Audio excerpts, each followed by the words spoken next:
জয় রাধে, জয় নিতাই চৈতন্য। আমরা আজকের এই আলোচনায় ৫৮তম শ্লোক সম্পর্কে আলোচনা করব।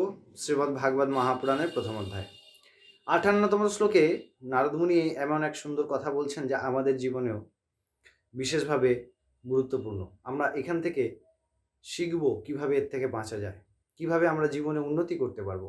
এই পন্থা বলছেন শ্রীমদ্ ভাগবতে নারদ মুনি সাক্ষাৎ। চলুন সেই প্রসঙ্গে অগ্রসর হওয়া যাক, জানা যাক। প্রথমে আমরা এই শ্লোকটি শুনে নিই। নারদ মুনি কি বলছেন ৫৮তম শ্লোকে? বলছেন যে ইহা সন্তো বিষীদন্তি প্রহিষ্যন্তি স্বাধবঃ দত্বে ধৈর্যং তুজো ধীমান স্বধীর পণ্ডিতো হতবাহ। নারদ মুনি বলছেন জীবগণ শঠতা অসৎ বৃত্তিতে মজে গেছে। আমরা প্রত্যেকটি কাজ করতে চাই কেবল অর্থ সংগ্রহের জন্যে।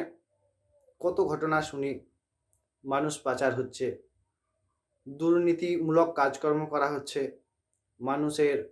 মানুষের মর্যাদা দিচ্ছে না, কেবল অর্থ প্রয়োজন। মানুষের বুদ্ধি মনুষ্যত্বে নেই, মান আর হুঁশের বিন্দু মাত্র নেই। নারদ মুনি বলছেন এই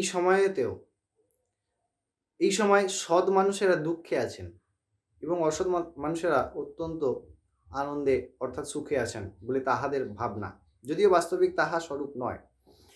বলছেন এই সময়ে যিনি ধৈর্য ও সংযমের দ্বারা ভগবত মার্গে থাকেন তারা প্রকৃত জ্ঞানী এবং তারাই প্রকৃত সুখের আস্বাদন করতে পারে। আমরা দেখি যারা অসৎ কর্ম করেন তাদের কাছে অনেক অর্থ, সমস্ত রকম সুখ, ভোগবিলাস ইত্যাদি আছে। যারা সৎভাবে জীবনযাপন করেন তাদের কাছে অর্থের অভাব থাকে, যারা কোনো রকম অসৎ কাজ করেন না।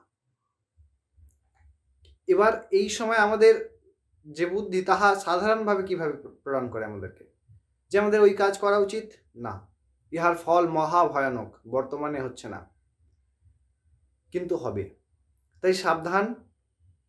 নারদ মুনি শুধু ভক্তি মহারানীকে বলছেন না, ভাগবত আমাদেরকে শিক্ষা দিচ্ছেন। আমাদেরকে আমাদের জীবন ঠিক করতে হবে, আমাদের জীবন ভগবত পথে চালিত করতে হবে, তবেই এই কার্য সম্পন্ন, তাছাড়া হবে না। আশা করি এই শ্লোক আপনারা বুঝতে পেরেছেন। পরবর্তী দিন নারদ মুনি আরও বিশেষ কিছু জ্ঞান দিচ্ছেন যা আমরা গ্রহণ করব এবং প্রতিদিন আমাদের লক্ষ্য অনুযায়ী আমরা বিন্দু মাত্র হলো 5 মিনিট করে হলো ভগবানের কথা বা 2-3 মিনিট করে হলো ভগবানের কথা শুনবো, ইহাতে আমাদের পরম কল্যাণ। 24 ঘন্টার মধ্যে এই 2-3 মিনিট মহা সৌভাগ্যের সময় ভগবানের কথা বলা, ভগবানের কথা জানা, ভগবানের কথা শোনা, ভগবানের কথা পাঠ করা। সবাই খুব ভালো থাকবেন। পরবর্তী শ্লোকে দেখা হচ্ছে। জয় রাধে।